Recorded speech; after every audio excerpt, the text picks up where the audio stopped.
international specialist advisor with a boutique strategic advisory and consulting firm called ASEAN Focus Group, which is a strategic advisory firm based in Sydney. And under the strategic advisory firm, there's different divisions according to sector, and I'm under the education division. So I work with my director, Michael Fay, in that divisions, and we basically advise governments and also university and also colleges in their international education strategy, but focusing in Southeast Asia, because as the name of the organization itself speaks for itself, ASEAN Focus Group. So we definitely focus on ASEAN. So for the interest of viewers and listeners or readers that about what ASEAN is, the ASEAN stands for, it's an acronym that stands for the Association of Southeast Asian Nations, which is a 10 member countries intergovernmental organization that is formed in 1967, and obviously back then it was formed for the purpose of maintaining peace and stability within the region, but now it is an intergovernmental organization and network that has facilitated a lot of network building and relation building among the Southeast Asian countries. Well, it certainly has been a really tough time for the sector, and no doubt there have been a lot of job losses within the sector itself. Over the last 2 years or so, there have been news about universities going through redundancy, and staff members and colleagues have lost their jobs. So it has been a really tough time. And I think to a certain extent, it also created some other opportunities, such as education technology or EdTech, which is a process of rapid digitalization of the way how education courses are being delivered to the students at the normal circumstances. So that has obviously came out of, it became popular as a result of that COVID-19 pandemic. And obviously with international education, it has traditionally always relied on international students coming in to study in Australia. And of course, acknowledging the fact that students coming into Australia, not just for the experience of going to the class and listening to the lecture, because that is pretty much similar elsewhere, but more of the experience of living here and enjoying the experience here and working here. So that's something that's still not, you can't substitute that with an online delivery. But however, there have been certainly courses that have been put online onto an online platform and still able to, to deliver cross-border. So that has been the focus, I guess, for the last 2 years or so. So how many % of those courses, traditional courses, do you see going online? Mainly the higher education courses that has originally been have their own, what we call the learning management system, or LMS. Some people may be familiar with the term Blackboard when they enroll into a university courses. For example, you have an online portal where you get access to your lecture materials. And to a certain extent, sometimes there are also some iLecture as well, where you actually listen to the lecture online. But I think the challenge part is the vocational education. And there's a saying that says that you can't really teach somebody to cook an egg through online, or you can't really teach somebody to fix a wiring through online. So I think that is still an issue, definitely, when that practical element of vocational education just can't be substituted through an online delivery.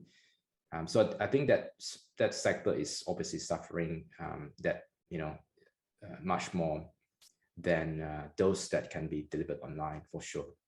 But didn't you launch sometime last year a hybrid education model with Penang or something for cooking? Yeah, so as I said, the hybrid part of thing is the theoretical part. So whatever that is being delivered theoretically, yes, you can do it online.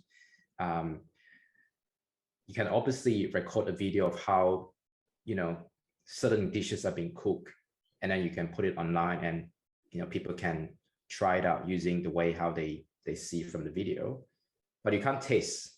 You can't taste if the food is good or not, right?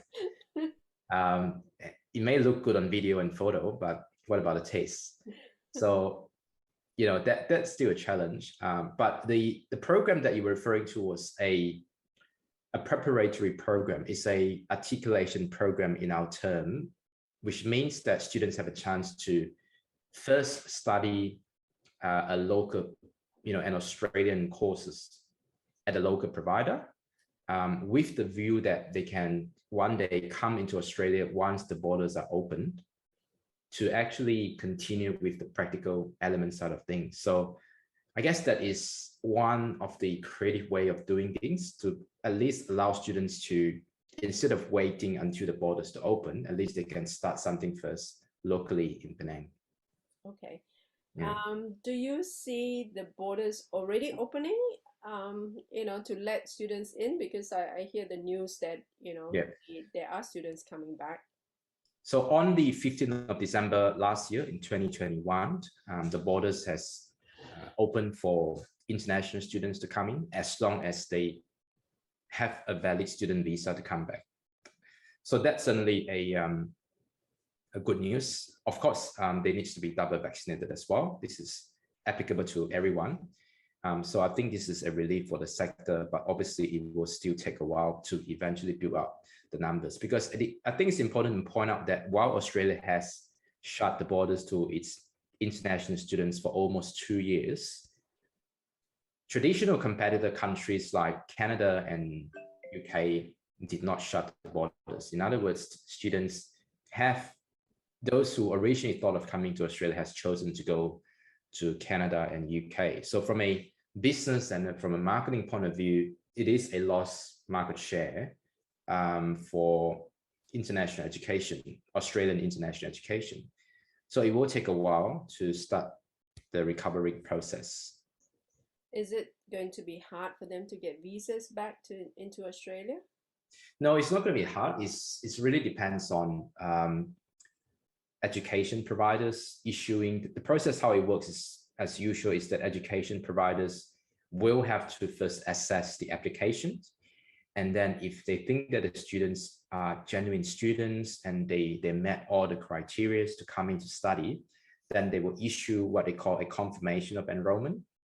And immigration department would then issue the visa according to that.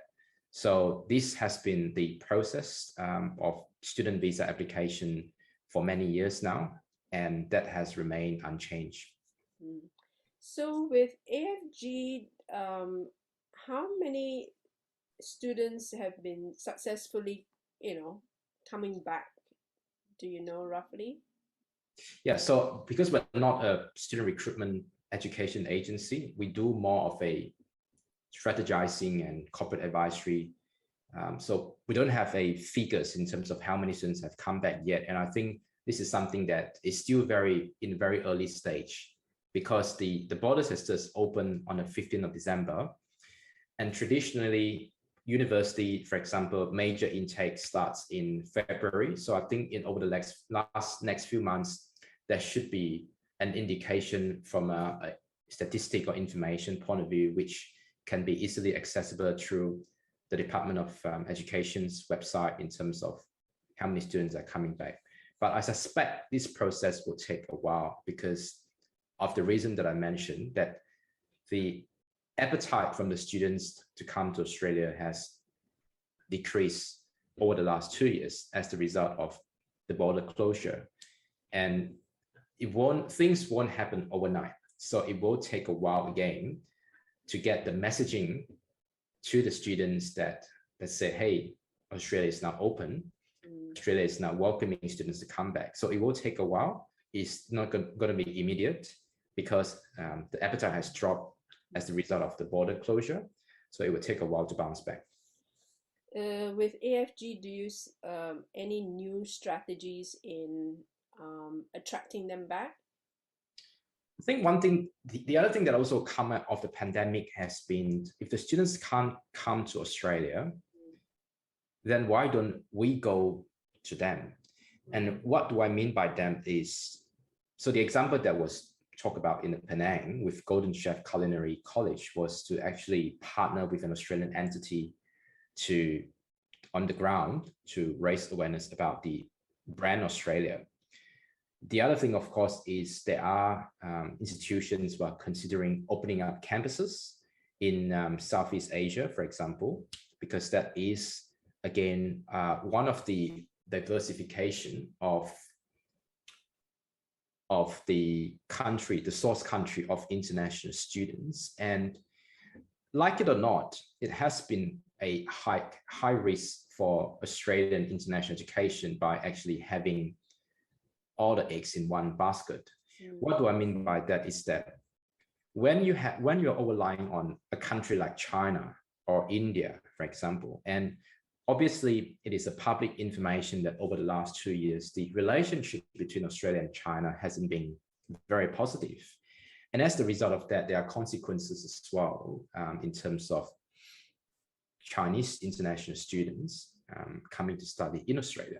So Southeast Asia has suddenly become quite popular over the last 2 years, particularly a country like Vietnam, because it is a growing middle-class country, and of course the population is huge as well, and that has always been some focus or attention from both the Australian federal and state governments, as well as education institutions, to actually do some projects locally. Yeah, I think one thing is very important to point out, that there's also some reputational challenges to Australia from a COVID-19 a racism angle, just because there's some backlash against particularly Asian people in Australia, and that was being reported widely as well in the news. And constantly I do receive inquiry from people who are outside of Australia to actually verify how safe is Australia as a study destination. I thought that happened in the beginning when COVID started, and now it's not so much that. You see that happening still? No, it's not so much that. It's lowering down already, definitely.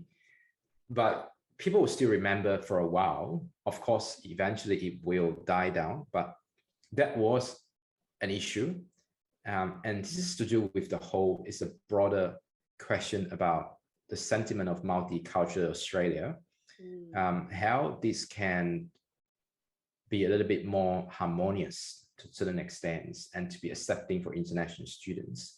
So hopefully, things that have been negative will pass.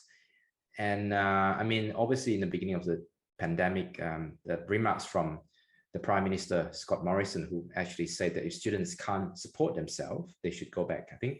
I think that was unhelpful, of course, but definitely, things like that people will still remember for a while, because as much as university and education providers are trying to position Australia as a safe and welcoming study destination, it all requires coordination from federal, state, and even local government as well. So as somebody who works in the sector, I certainly call for more collaborations. And in fact, with businesses as well, I would say, with many of your audience, because I think employers are often not being highlighted enough when we talk about international education.